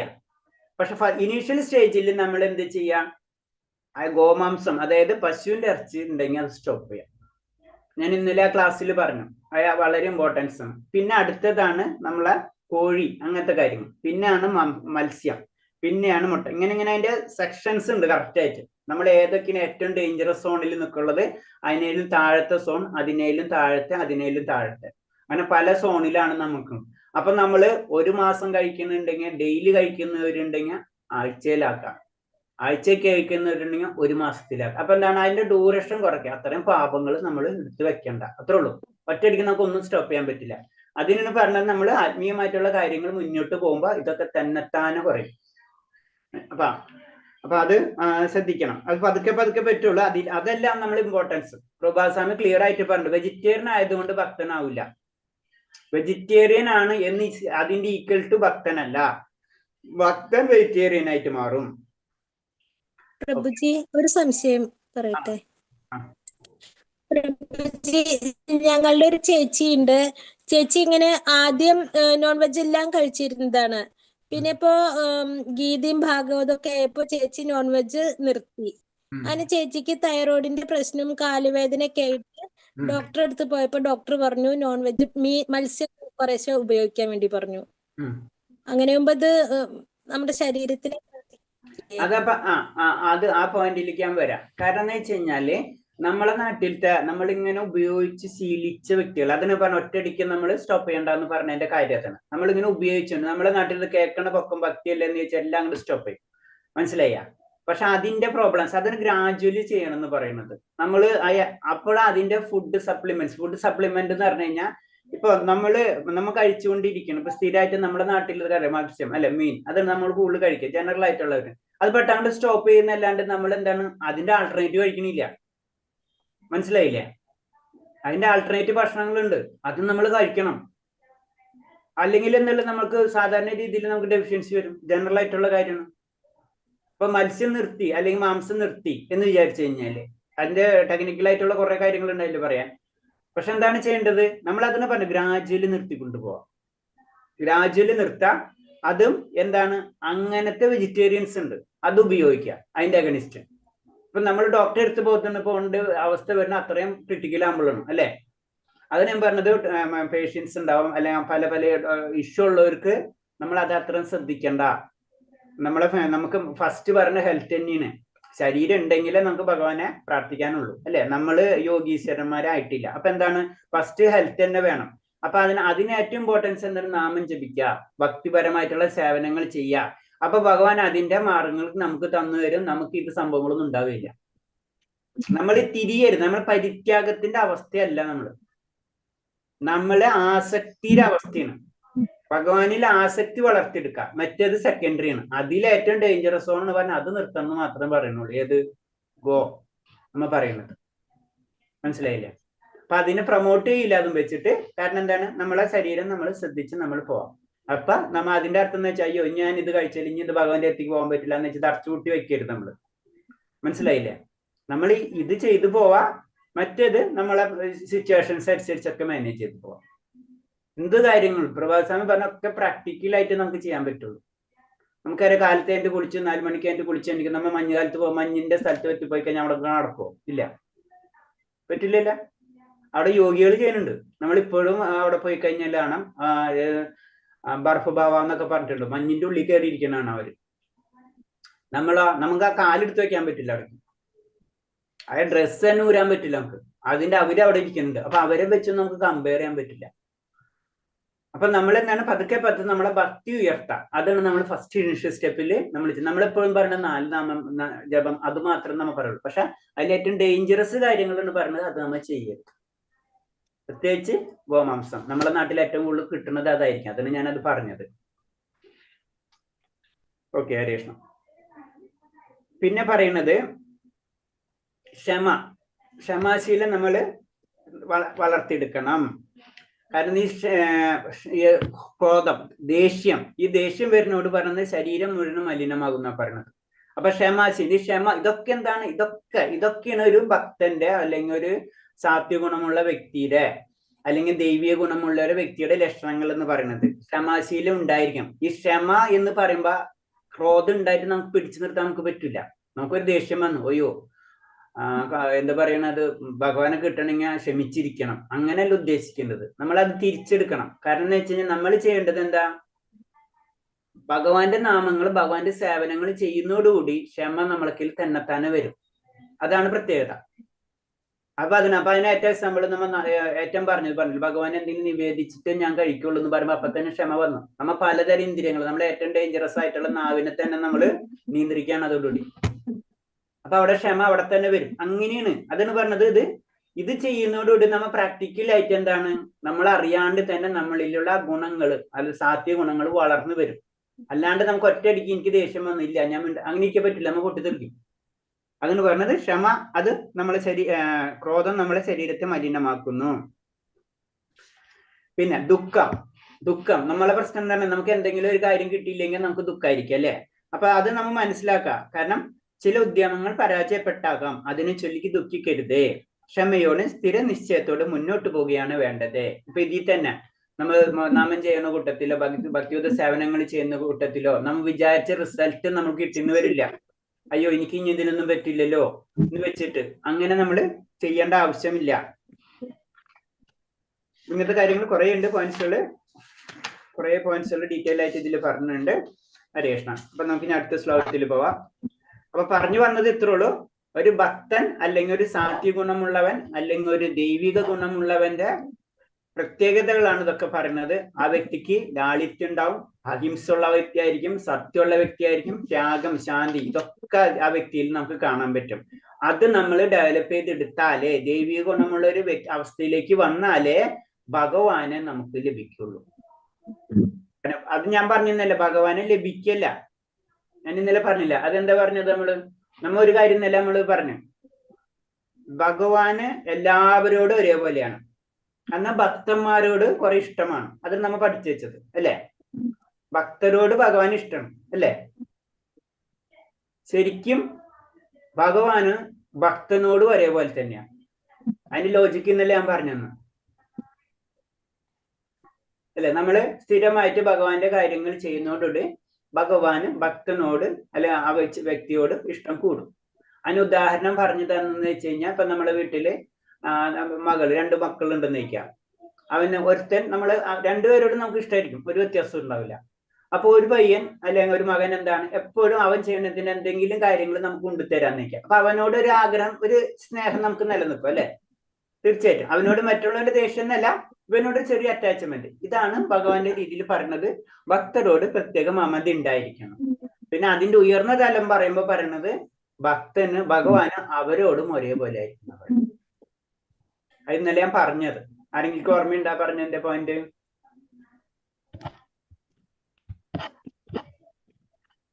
ഒരു മഴയൊക്കെ ഉദാഹരണം പറഞ്ഞില്ലേ, മഴ പെയ്യുമ്പോൾ ഓർമ്മയുണ്ടോ?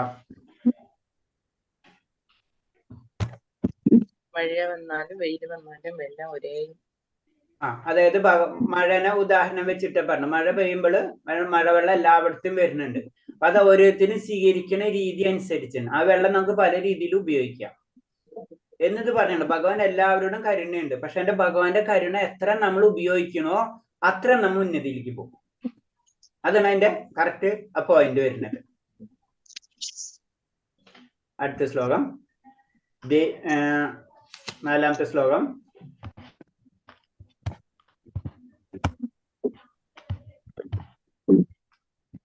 ശംഭോ ദർഭോഭിമാനശ്ച ക്രോധാപാരിഷ്യമേവ ച അജ്ഞാനം ചാപി ചാദ്യസ്യ പാർത്ഥ സമ്പത്മാസുരം.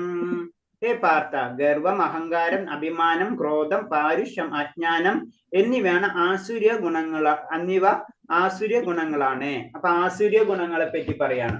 വളരെ സിമ്പിൾ ആയിട്ടാണ് നമുക്ക് ആസുര്യ ഗുണങ്ങൾ എന്ന് പറയുമ്പോൾ നമുക്ക് തന്നെ മനസ്സിലാവും അല്ലെ. കാരണം എന്ന് വെച്ച് കഴിഞ്ഞാല് ഗർവ്, അഹങ്കാരം, അഭിമാനം ഇതൊക്കെ ആസുര്യ ഗുണങ്ങളാണെന്ന് പറഞ്ഞത്. എന്റെ അടുത്ത് എല്ലാവരും വരട്ടെ അങ്ങനത്തെ സാധാരണ രീതിയിലുള്ള ചിന്താഗതിയാണ്. അതൊക്കെയാണ് പറഞ്ഞത് ആസുര്യ ഗുണങ്ങളാണെന്ന് പറഞ്ഞത്. അവരെപ്പോഴും അഹംഭാവികളായിരിക്കും. കുറഞ്ഞ സമ്പത്തോ വിദ്യാഭ്യാസമോ ഉണ്ടെങ്കിൽ അതിൽ അഭിമാനിക്കും. കുറച്ചു മതി, ഇതൊക്കെ എന്റെ കയ്യിൽ നിന്നുള്ള ചിന്താഗതി വരുന്ന പറയുന്നത്. ഒരു വിധത്തിലും ആദരവിന് അർഹരല്ലെങ്കിലും അവർ ബഹുമാനിക്കപ്പെടാനും ആരാധിക്കപ്പെടാനും ആഗ്രഹിക്കും. ആ വ്യക്തിനെ നമുക്ക് ഇത് ചെയ്യാൻ പറ്റില്ല. പക്ഷെ ആ വ്യക്തി നമ്മളെല്ലാവരും ആരാധിക്കണം. നമ്മൾ അതിന് ക്വാളിഫൈഡ് എന്നായിരിക്കണം എന്നില്ല. പക്ഷെ എന്നെ എല്ലാവരും വന്ന് റെസ്പെക്ട് ചെയ്യണമെന്ന് ചിന്താഗതി ആയിരിക്കും ആസുര്യ ഗുണമുള്ളവർക്ക് എന്ന് പറഞ്ഞത്.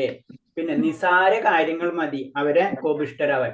ചെറിയ കാര്യങ്ങൾ മതി. ആസുര്യ ഗുണമുള്ള ആൾക്കാരുടെ പ്രത്യേകത ചെറിയ കാര്യങ്ങളുടെ അപ്പം തന്നെ കോപിഷ്ഠരായി മാറുന്ന പറഞ്ഞത്. ആ നിലയ്ക്ക് അവർ കർക്കശ വാക്കുകൾ പറയാനും മടിക്കില്ല എന്ന് പറഞ്ഞു. അപ്പൊ എന്ത് വാക്ക് പറയാനോ അതായത് മറ്റുള്ളവരെ വേദന ഒന്നും ചിന്തിക്കില്ല. അവര് കർക്കശ വാക്കുകൾ പറയും. എന്ത് ചെയ്യണം എന്ത് ചെയ്യരുതെന്ന് അറിയാനുള്ള അവിവേകം അവർക്കുണ്ടാവില്ല. ചെയ്യേണ്ടത് എന്ത് ചെയ്യേണ്ടത് ആസുര സ്വഭാവത്തിലുള്ള വ്യക്തികളുടെ പ്രത്യേകതയാണ്. ദൈവീയ ഗുണമുള്ളവരെ കാര്യം പറഞ്ഞു. ഇത് ആസുര ഗുണമുള്ളവർ അവരെ പ്രശ്നം എന്ന് പറയുന്നത് അവർക്ക് എന്താ ചെയ്യേണ്ടത് ചെയ്യുന്ന അറിയില്ല. ചെറിയൊരു കാര്യം കിട്ടിയാൽ മതി കോപിഷ്ഠരാവാൻ. ഇങ്ങനത്തെ ഒക്കെ കാര്യങ്ങളാണ് ആർക്കുള്ളത്? ഈ ആസുര ഗുണമുള്ളവർ. ഈ ആസുര ഗുണമുള്ളവരെ കാര്യം പറഞ്ഞാണ്. മാതൃഗർഭങ്ങളിൽ നിന്ന് ശരീരം ഉളവാകുന്നതോടുകൂടി തന്നെ ആർജിക്കപ്പെടുന്നവയാണ് ആസുര ഗുണങ്ങൾ. അതാണ് നമ്മൾ പറയുന്നത് നമ്മുടെ കുലം എന്ന് പറഞ്ഞത് നമ്മുടെ കർമ്മമായിട്ട് നമുക്ക് ബന്ധപ്പെട്ടിട്ടുണ്ട്. അപ്പൊ നമ്മളൊരു കുലത്തില് ഒരു അച്ഛന്റെ അമ്മയുടെ മകൻ അല്ലെ മകൾ ആയിട്ട് ജനിക്കുക എന്ന് പറഞ്ഞാൽ തന്നെ നമ്മളെ കർമ്മത്തിന്റെ ഫലമായിട്ടാണ്. അപ്പൊ നമ്മൾ ആ ക്യാരക്ടറും കൊണ്ടാണ് ഇങ്ങോട്ട് വരുന്നത്.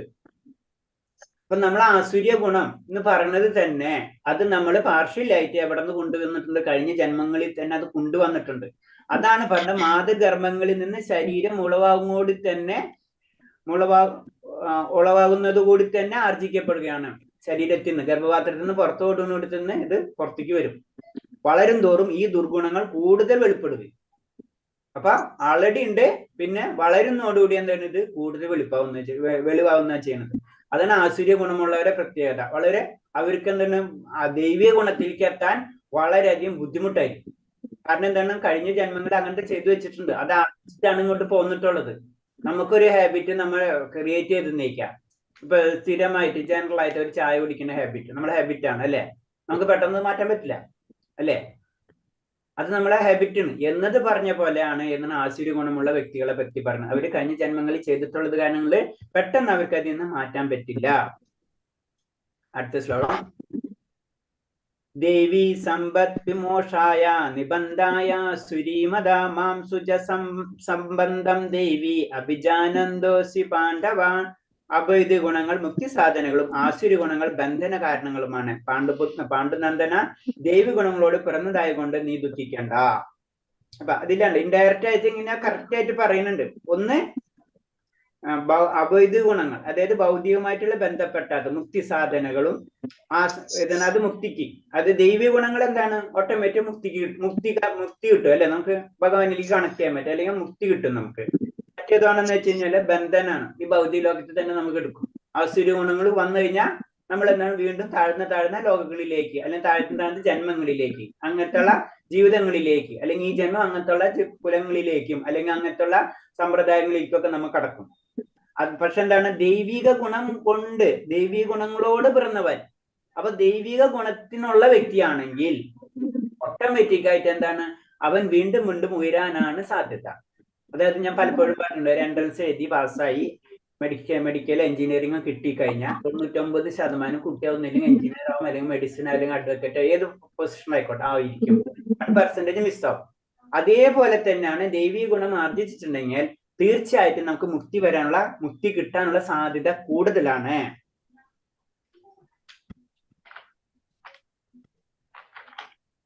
അടുത്ത ശ്ലോകം. ദൗഭൂത സർഗലോകാസ്മിൻ ദൈവം ആസുര ഏവ ദൈവ വിസ്തരസ്യ പ്രോക്ത ആസുരം പാർത്ഥ മേ ശൃണു. ഹേ പാർത്ഥ, ഈ ലോകത്തിലുള്ള എല്ലാ സൃഷ്ടികളും ആസുരികം ദൈവികം എന്നീ 2 വിഭാഗത്തിൽ ഒന്നിൽ പെടും. ഞാൻ ദൈവിക ഗുണങ്ങളൊക്കെ വിസ്തരിച്ച് പറഞ്ഞാൽ ഇനി ആസുര ഗുണങ്ങളെ വിവരിക്കാം. അപ്പൊ ഈ ലോകത്തിലുള്ള എല്ലാ സൃഷ്ടികളും, നമ്മ കാണുന്നത് എല്ലാ സൃഷ്ടികളും 2 ഗുണത്തിലാണെന്ന് കാണുന്നു. ഒന്ന് ദൈവികം, ഒന്ന് ആസുരികം എന്ന് പറയാണ്. അതിന് ദൈവിക ഗുണത്തിനെ പറ്റി ഡീറ്റെയിൽ ആയിട്ട് പറഞ്ഞു തന്നു. ഇനി ആസുര ഗുണങ്ങളെ പറ്റി പറഞ്ഞു തരാം. ആധികാരി ധർമ്മഗ്രന്ഥന വെളിച്ചത്തിലായിരിക്കണം ഒരാളുടെ പ്രവൃത്തി. ഇതിനെ ദിവ്യമായ മനോഭാവം എന്ന് പറയാം. സിമ്പിൾ ആയിട്ട് നമ്മൾ പറഞ്ഞു. കാരണം എന്ന് വെച്ചാൽ നമ്മൾ എന്തൊരു കാര്യം ചെയ്യുമ്പോഴും ആത്മീയ കാര്യങ്ങൾ ചെയ്യുമ്പോൾ തീർച്ചയായിട്ടും നമ്മളെ ധർമ്മഗ്രന്ഥങ്ങൾ ഉണ്ടാവും അല്ലെ. ആ ധർമ്മഗ്രന്ഥത്തിന്റെ ബേസിൽ തന്നെ ആയിരിക്കണം നമ്മൾ ചെയ്യേണ്ടത്. വേദോക്ത പ്രമാണമായ ജീവിത നിയമങ്ങളെ മറികടന്ന് തന്നിഷ്ടക്കാരൻ പ്രവർത്തിക്കുന്നവനെ എത്ര ആസുര സ്വഭാവികൾ. നമ്മളെ ഇഷ്ടത്തിന് ജീവിതം കൊണ്ട് നടക്കുന്നവൻ എന്തായിരിക്കും? അവൻ ആസുരിക സ്വഭാവികൾ എന്നായിരിക്കും. 2 ദേവന്മാരും അസുരന്മാരും പ്രജാപതിയുടെ സന്താനങ്ങൾ തന്നെയാണെന്ന് വേദങ്ങൾ പറയുന്നു. നമുക്കറിയാം അസുരന്മാരും ദിദിര മക്കളും അല്ലെ, ദേവന്മാരും അസുരന്മാരും. അപ്പൊ എന്താണ്, 2 പേരും ഒന്നിന്നാണ് വന്നിട്ടുള്ളൂ, പക്ഷെ 2 സ്വഭാവമാണെന്ന് മാത്രമേ ഉള്ളൂ. അതാണ് പറഞ്ഞത്. അടുത്ത ശ്ലോകം.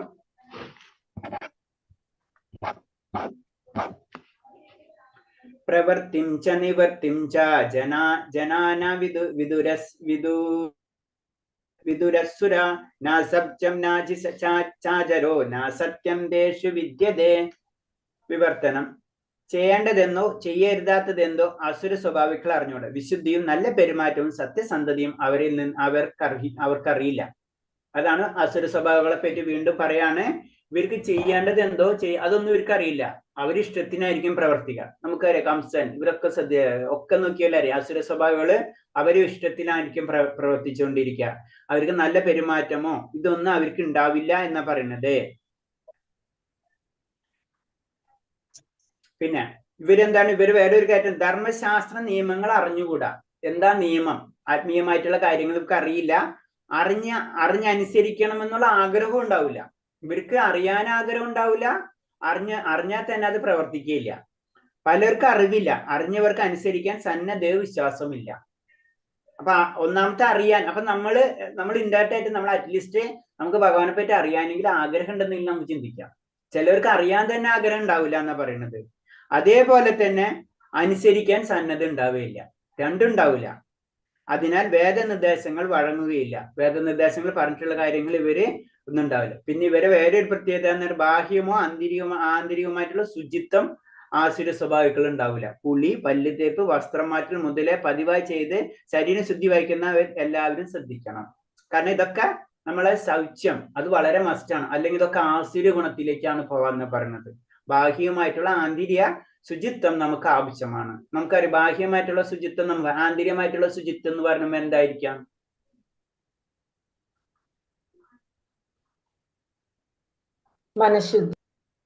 മനഃശുദ്ധി. അതെങ്ങനെ ആർജിക്കാം നമ്മള്? നാമജപത്തിൽ അല്ലെങ്കിൽ ഭക്തിയുദ്ധ സ്ഥാനങ്ങളുള്ള ഭഗവാന്റെ കാര്യങ്ങൾ ചെയ്യുന്നുള്ള കീർത്തനത്തിലൂടെ ഇതൊക്കെ എന്താണ് നമുക്കറിയാം. ഇതൊക്കെ അതിൽ വരുന്നതാണ് ശുദ്ധി. നമ്മൾ മെഡിറ്റേഷൻ ചെയ്യുന്നത്, യോഗ ചെയ്യുന്നത്, അല്ലെങ്കിൽ ഭക്തിയുദ്ധ സേവനങ്ങൾ ചെയ്യുന്നത്, കീർത്തനങ്ങൾ ചെയ്യുന്നത്, ഇതൊക്കെ എന്താണ് ശരിക്കും നമ്മുടെ ആത്മാവിനെ ശുദ്ധീകരിക്കണാണ്.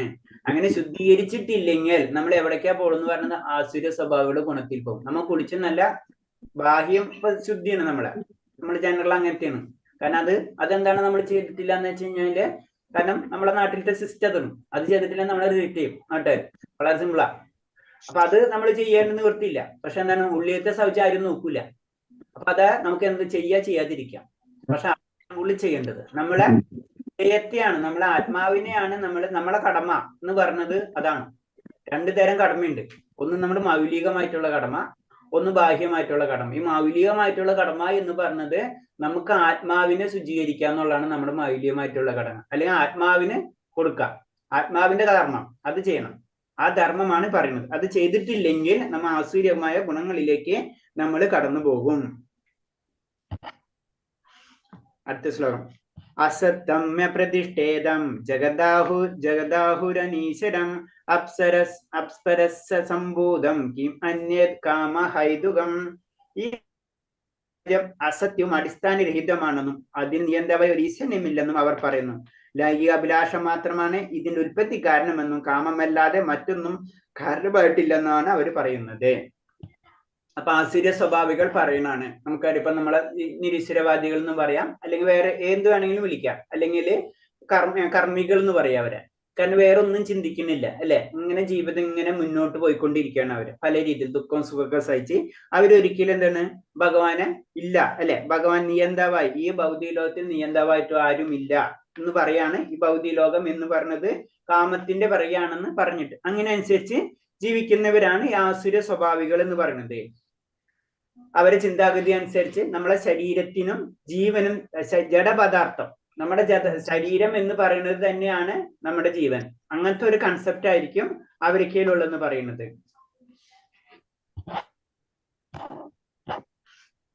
അടുത്ത ശ്ലോകം.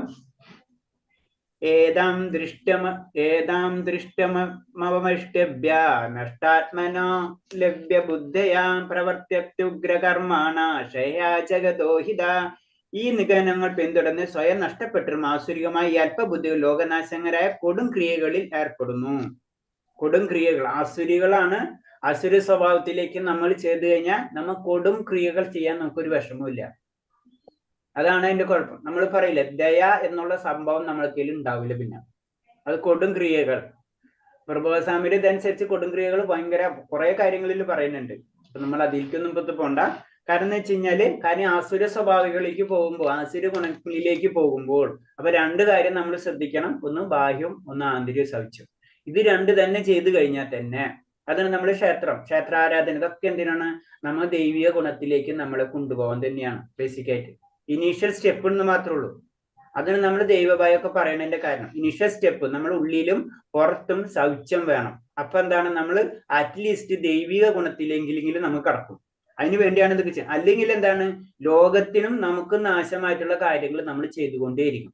അതാണ് ആസുര സ്വഭാവികളുടെ പ്രത്യേകത എന്ന് പറയുന്നത്. ഇവര് ഇന്ദ്രിയ സുഖലബ്ധിക്കുതകുന്ന ഏതെങ്കിലും ഉപാധികൾ കണ്ടുപിടിക്കാൻ സദാ ഏർപ്പെട്ടുകൊണ്ടിരിക്കും. അത് ആസുര സ്വഭാവികൾ.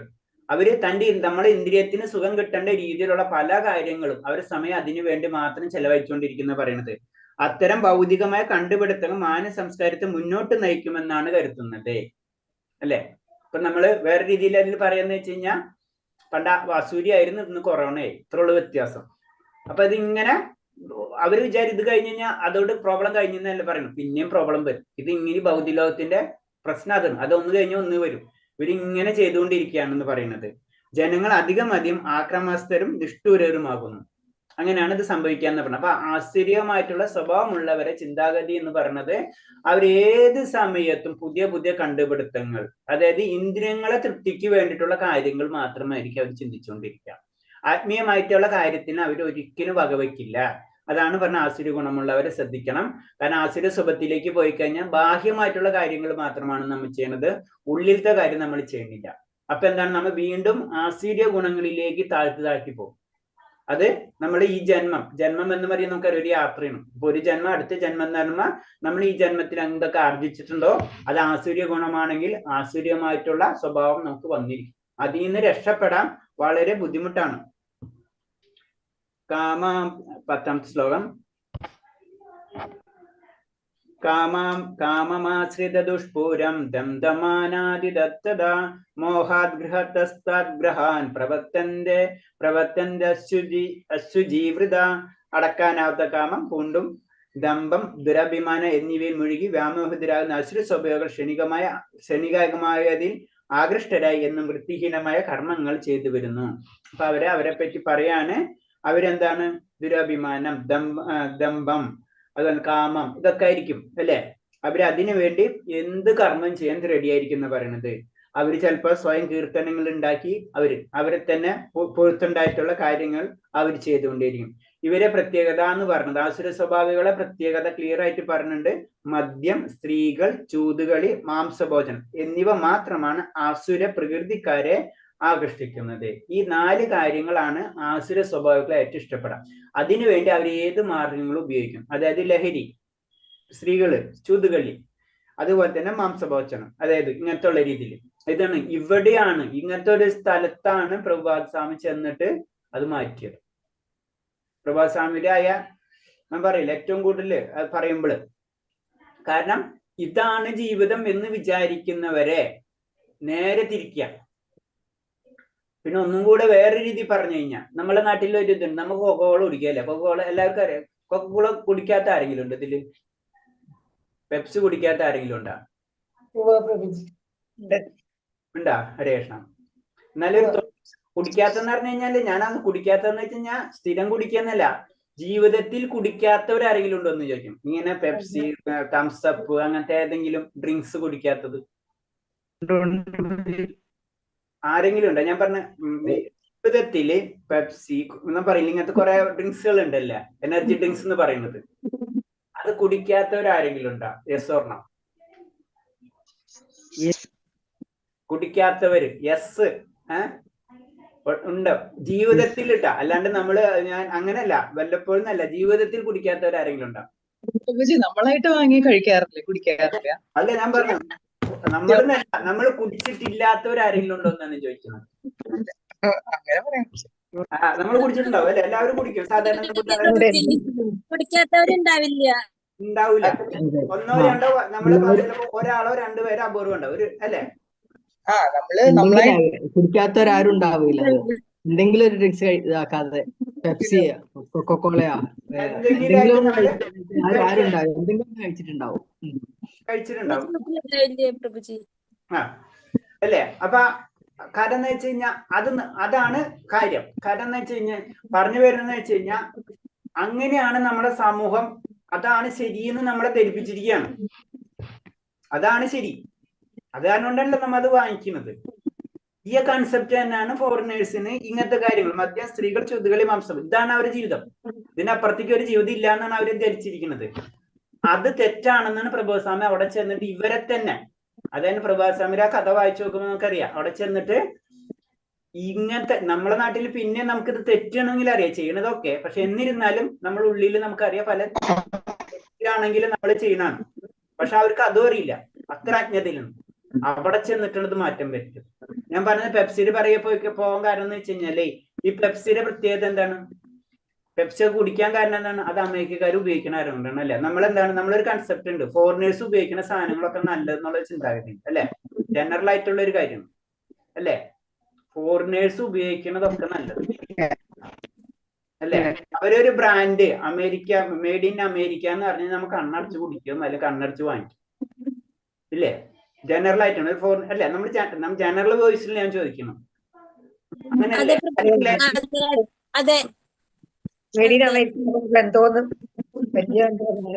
അല്ല, ജനറൽ ആയിട്ട് നമ്മൾ സാധാരണ രീതിയിലുള്ള ചോദ്യമാണ്. അങ്ങനെ അല്ലാത്ത അതിന് വിപരീത അഭിപ്രായമുള്ളവരാരെങ്കിലും ഉണ്ടാ? ഇല്ല, അങ്ങനെ അല്ല എന്ന് പറയുന്നവരാരെങ്കിലും ഉണ്ടോ?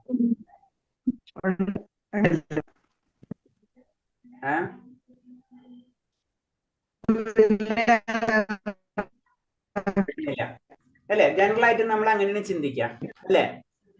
പ്രഭാത് സ്വാമിക്ക് അറിയാം, അത് കാരണം കൊണ്ടാണ് പ്രഭാത് സ്വാമി അവിടെ ചെന്നിട്ട് കൃഷ്ണബോധം കൊടുത്തത്. കാരണം അവര് പറഞ്ഞത് നമ്മൾ അക്സെപ്റ്റ് ചെയ്യും. മനസ്സിലായ പോയിന്റ്? മനസ്സിലായില്ലേ? കാരണം നമ്മളെ നന്നാക്കിയാൽ നന്നാവില്ല, അവരെ നന്നാക്കിയാൽ നന്നാവും. അവർക്ക് കാര്യം പറഞ്ഞാൽ മനസ്സിലാവും. മനസ്സിലായ? അപ്പൊ അവിടെ പോയിട്ട് ശരിയാക്കി ഇങ്ങനത്തെ ആൾക്കാരെ കൺവേർട്ട് ചെയ്തിട്ട് ആ ലെവലിലേക്ക് കൊണ്ടുവന്നു. അവര് പറഞ്ഞപ്പോ അത് ശരിയാണ്. അതായത് നമ്മുടെ നാട്ടിലെ കരിക്കും വെള്ളം നമ്മൾ കുടിക്കൂല, പക്ഷെ അമേരിക്കയിലെ ഒരു ബ്രാൻഡ് ഉണ്ടായിരുന്നു കഴിഞ്ഞാൽ 150 രൂപ സാധനം നമ്മൾ 500 രൂപയ്ക്ക് വാങ്ങിച്ചു കഴിക്കും. ഇത് ആചാര്യന്മാർക്ക് ഇപ്പൊ മനസ്സിലായി. അപ്പൊ അതിന്റെ അങ്ങനെയാണ് പറഞ്ഞത്. അതാണ് അവർ അത്രയും വിഷൻ ഉള്ളവരാണ് ജനറൽ ആയിട്ട് പറഞ്ഞു കഴിഞ്ഞാല്. അപ്പൊ പറഞ്ഞു പോയിന്റ് അതാണ് നമ്മള് ഇങ്ങനത്തെ കാര്യങ്ങളിൽ നിന്നാണ് അവർ ഇത്ര മാറ്റം വരുത്തിയിട്ട് കൊണ്ടുവരുന്നത്. അപ്പൊ നമുക്ക് വളരെ ഈസിയാണ്. അവർക്ക് ഇത്ര മാറ്റം വരുത്താന്ന് വെച്ചാൽ നമുക്ക് വളരെ ഈസി ആയിട്ട് നമുക്ക് മുന്നിലേക്ക് പോകാൻ കഴിയും.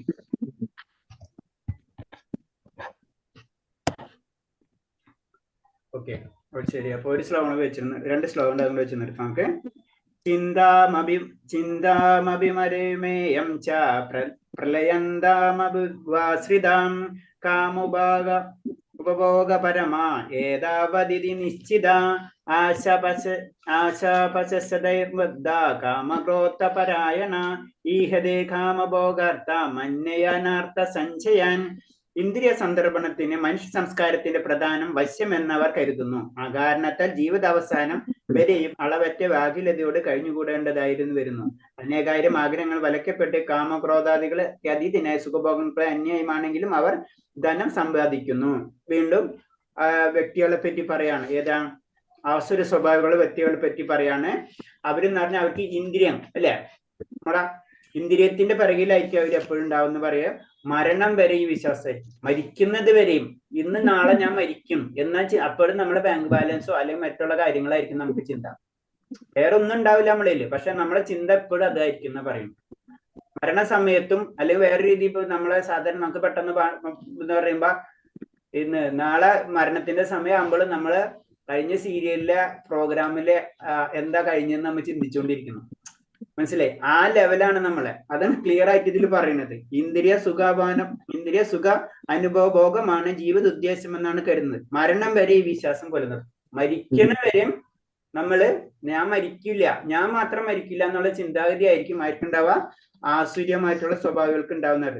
ആസുരിക മനസ്ഥിതി ഉള്ളവർ ഒരാൾ മരണം അടുത്ത ഘട്ടത്തിലും തന്റെ പ്രവൃത്തി പരിപാടികൾ മുഴുപ്പിക്കാൻ വേണ്ടി 4 കൊല്ലത്തേക്ക് തന്റെ ആയുസ് നീട്ടിക്കൊടുക്കണമെന്ന് ഡോക്ടറോട് ചോദിച്ചു. അതെനിക്ക് കുറച്ചും കൂടെ കാര്യങ്ങൾ ചെയ്യാനുണ്ട് ഡോക്ടറെ, അതിന് എന്തെങ്കിലും മരുന്ന് തന്നിട്ട് കുറച്ചും കൂടെ 2-3 വർഷം കൂടെ ഒന്ന് എന്റെ ആയുസ് നീട്ടിത്തരണമേ എന്ന് ഡോക്ടറോട് പറയുന്നത്. അങ്ങനത്തെ സംഭവങ്ങൾ ഉണ്ടായിട്ടുണ്ടെന്നാ പറയുന്നത്. കാരണം അത്രയാണ് നമുക്ക് ആഗ്രഹങ്ങൾ തീരൂല. നമുക്ക് ഇന്ന് നാളെ മരണം എന്ന് പറയുന്നത്. അതിന്റെ അടുത്ത പ്രഭാസമയം ഭഗവാൻ പറയാണ് മൃത്യുമുഹൂർത്തം അടുത്താൽ മനുഷ്യന്റെ ഇഷ്ടത്തിന് പ്രസക്തി ഇല്ല. മരണമാവുമ്പോ നമ്മുടെ ഇഷ്ടത്തിന് പ്രസക്തി ഇല്ല. അനുഭവിക്കാൻ വിധിച്ചതിലേറെ ഒരൊറ്റ നിമിഷം പോലും പ്രകൃതി നിയമം നമുക്ക് അനുവദിച്ചു തരില്ല. നമുക്ക് നമ്മുടെ സമയം, അതാണ് നമ്മളെ ശ്വാസം. നമ്മൾ പറയാം, ചിലപ്പോ അങ്ങനെ പറയാറുണ്ട്, കാരണം കൂടുതൽ ശ്വാസം വലിച്ചു വിടരുത്. നമ്മുടെ ശ്വാസത്തിനടക്കം കണക്കുണ്ടെന്നാ പറയുന്നത്. ഇത്ര സമയം നമുക്ക് ഉണ്ട്, ആ സമയത്തിൽ ഒരു നിമിഷം പോലും പ്രകൃതി നമുക്ക് അനുവദിച്ചു തരില്ല പറയുന്നത്. അപ്പൊ അത്രേ ഉള്ളൂ. അത് നമ്മളെ ഓർമ്മിപ്പിക്കുകയാണ്. അസുര സ്വഭാവികൾ ഇതൊക്കെയാണ്, അവരെ ചിന്താഗതികൾ ഇതൊക്കെയാണ്, നമ്മൾ അതിൽ ചെന്ന് വീഴരുത്. ചുരുക്കി പറഞ്ഞ ഇതാണ് നമ്മൾ മനസ്സിലാക്കേണ്ടത്. അതായത് ഉപനിഷത്തുകൾ, കഠോപനിഷത്തിലാണ് പറയുന്നത്. കഠോപനിഷത്തിൽ പറയുന്നുണ്ട് 2 പക്ഷികൾ ഒരു വൃക്ഷത്തിന്മേലുണ്ട്, 2 പക്ഷികൾ ഒരു വൃക്ഷത്തിലുണ്ട്. ഒരെണ്ണം എന്ന് പറയുന്നത് പരമാത്മാവ്.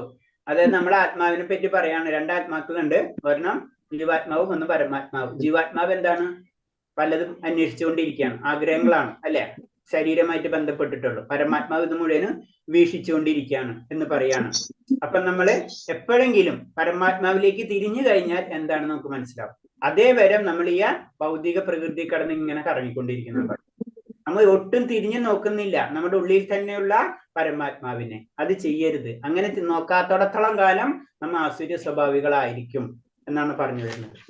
കൃഷ്ണ ജസ്റ്റ് ഒന്ന് സ്പീഡിൽ പറഞ്ഞിട്ട് പോവാം. അപ്പൊ ദേവനും അസുരന്റെ ഭാവങ്ങളാണ്. അപ്പൊ ദേവന്മാരെ സ്വഭാവം നമുക്കറിയാല്ലേ, ജനറൽ ആയിട്ട് നമുക്കറിയാവുന്ന കാര്യങ്ങളാണ്. എന്താണ്? ദാനം, അതുപോലെ ത്യാഗം, തപസ്, ലളിത്വം, ലാളിത്യം, അഹിംസ, നിർഭയത്വം, ഇതൊക്കെയാണ് ആരെ? ദൈവീ ഗുണമുള്ളവരെ. ആസുര്യ ഗുണമുള്ളവരെ അഹങ്കാരം, അഭിമാനം, ഇതൊക്കെയാണ് അവരെ പ്രശ്നങ്ങള്. പിന്നെ അവരെ ആസുര്യന്മാർക്ക് എന്താ ചെയ്യേണ്ടത് കാര്യങ്ങളൊന്നും ഇവർക്ക് അറിയില്ല. പിന്നെന്താണ്? അവര് പല ലോകനാശങ്ങൾക്ക് വേണ്ടിയിട്ടുള്ള അവരെ കാര്യം നടക്കാൻ വേണ്ടി എന്ത് കാര്യങ്ങൾ അവര് ചെയ്തിരിക്കും എന്നാ പറയുന്നത്. പിന്നെ ഇവർക്ക് ഒരിക്കലും അറിയണില്ല എന്താ, എന്റെ ജീവിതം ഇത്രയേ ഉള്ളൂ, ഇത് കഴിഞ്ഞു കഴിഞ്ഞാൽ ഒരു സെക്കൻഡ് നേരം പോലും എനിക്ക് എന്റെ ജീവിതം കൂട്ടാനുള്ള യാതൊരു കാര്യമില്ല. ഒരിക്കലും നമുക്കത് ലഭിക്കില്ല. പ്രകൃതിയുടെ നിയമമാണ്, ഒരു സെക്കൻഡ് മൂലം നമുക്ക് കുട്ടി കിട്ടില്ല. അത് എന്ന് നമുക്ക് മനസ്സിലാവണം. അപ്പൊ നമ്മൾ ആസുര സ്വഭാവത്തിൽ നിന്ന് നമ്മൾ എന്ത് ദൈവിക സ്വഭാവത്തിലേക്ക് കടക്കും. അതായത് നമ്മൾ ഉള്ളിലുള്ള ജീവാത്മാവ് പരമാത്മാവിലേക്ക് കണക്ട് ചെയ്താൽ മാത്രമേ നമുക്ക് ആസുര സ്വഭാവങ്ങൾ മാറി കിട്ടുകയുള്ളൂ. ഹരേ കൃഷ്ണ. ഇത്തരം പറഞ്ഞതിൽ എന്തെങ്കിലും സംശയം ഉണ്ടെങ്കിൽ ചോദിക്കാം. ഹരേ കൃഷ്ണ.